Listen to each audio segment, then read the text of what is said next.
This morning on This, That, and the Other, we're going to do a review / tune-up on my Predator 2000 generator.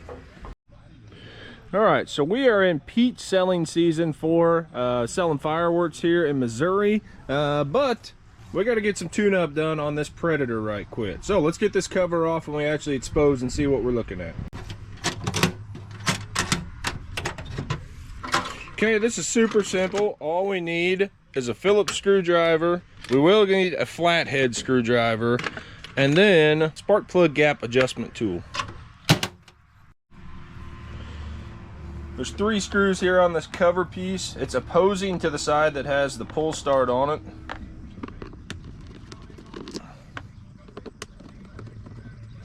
After that, then we're able to just pull her back. All right, so we see a few things here. We actually see our air bots where our air filter is. We see our oil plug that also doubles as our oil drain as well, which I'm getting ready to show you guys. And then where we talk about needing the flathead screwdriver, that is actually to expose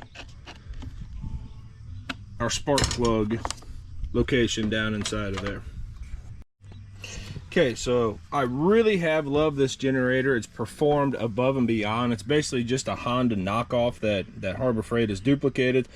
Thing runs great. I actually had a Predator, so this is the 2000. I had their 1500 and didn't quite have enough power to do what I needed it to do, but this 2000 has just really excelled. Like I say, it runs this entire tent, which has got a porta-cool set on 2 200-foot light series, and then like charging Milwaukee batteries and stuff like that with no issue. So it's really been a great generator. Use it in the wintertime, use it everywhere else. The only flaw I will express today, it's not really the end of the world, but this guy is kind of a pain because you have to drain them from it. So traditionally, you'd set a pan up underneath it. I'm actually going to show you the simplest way I figured out how to drain it. It's hard enough with 2 hands, much less with 1 hand trying to film this. So we get our dipstick out, set him aside, take you a bottle, so that this is a pure leaf bottle, put that bottle over that, and now you don't have to catch it as much. So I'm gonna have to put this thing down to the side now. But whenever you tilt that bottle back, now it just pours straight into that. So it couldn't be simpler. This thing holds just shy or just over a half a quart of oil in it.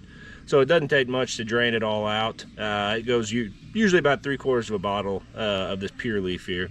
You really got to kind of tilt it back to get every last bit of it out. The recommended intervals on this are between 75 and 100 hours. I usually try to keep it around that 75-hour mark just for the simplicity of keeping the engine fresh oil in it, but you can go up to 100 according to Predator too. Okay, so then we tilt her. Well, if I get it unstuck, there we go. And then there we go. We got maximum containment on that, and it's about the simplest way I figured it out. I've tried to do that a million different ways with like pans and stuff underneath it or cups underneath it, but that bottle's the trick in my opinion. Okay, so then once we got our little bit of debris cleaned up, now it's just as simple as tilting it back. I don't lay it flat on its back, but tilt it back and it's just a slow pour. Once again, I've tried this with funnels, and the funnels usually make just as much mess, so it's just kind of hold a steady hand and go slow with it. This thing takes, once again, just over half a quart. 0.59 is what it calls for.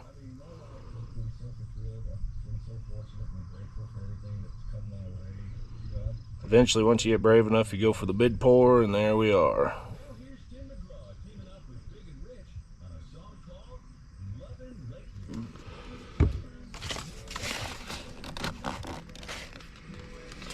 Okay, so this part might be kind of hard to see.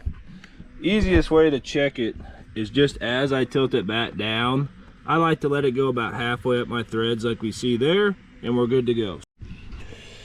Okay, so with oil changed on it real quick, now we're going to reach down. You can see that spark plug boot on there. We're going to pop that boot off. And usually I just tuck it up to this inside Now you are going to need, I got a 3/8 drive specific with a spark plug socket, and I highly recommend it. Just to be able to get on that thing tight, because it's way down in there. So I don't know I'm gonna be able to show this. I'm just gonna go ahead and get him out right quick. All right, and if the camera will pick it up, our spark plug's in pretty good condition. We could probably keep running him, but as cheap as these plugs are, I think they're only a couple bucks. And as much as I'm running this thing, I'm actually going to put a new plug in it. Now, something that you have to be super picky about, and this is actually the engine that taught me how picky this has to be, is setting your spark plug gap, which isn't really anything new. This little tool here actually has O'Reilly stamped on. I think they're like $3. Spark plug gap on this calls for 0.023 to 0.027. I usually set mine at 0.025, which is exactly where this plug is out of the box. I always check them now though, because I got a plug that was way too big on gap. I've actually had them too small on gap too, and these little single cylinder engines run like crap with that. So definitely make sure and gap your plugs so that thing runs perfect. The final thing we're going to inspect today is going to be air filter. So it's just a single Phillips screw that's there. We pop him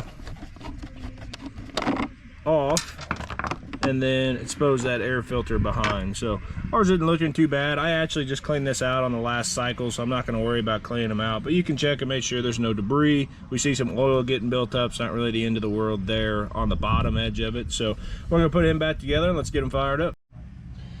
Okay, so aside from firing this thing up, that's going to wrap up this video here on this, that, and the other.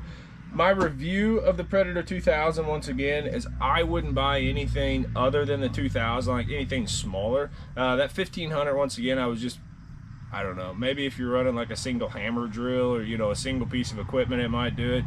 But I kept popping few like breakers on it, and so once I upgraded up to the 2000, I've never had an issue with it again. Hopefully we'll continue going down that path too and not having any issues. Super simple on maintenance, super cheap on maintenance, has always been able to fire up first thing. I think I paid, trying to remember, because I bought my I actually have a Predator 9000 as well. I bought that before 2020, so I paid like $400 for it or $300 for it.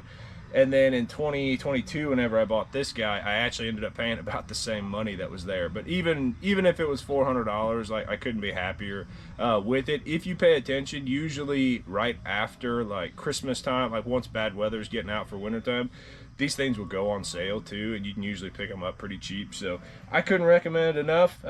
Let's get this guy fired up and finish this video. There is another super cool feature on this thing which I wanted to point out.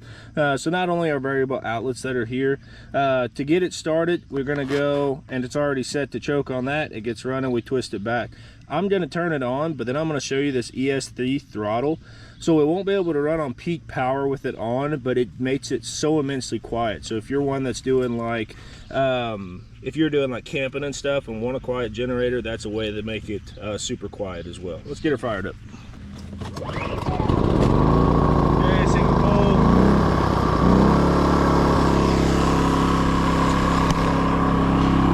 So you hear it there kind of on normal running sound. It really idles her back on that ES3 throttle. I don't run it too often just because I don't really need it to be all that quiet, and it's already quiet just on its own. So I'll keep it off, and that way we got peak power.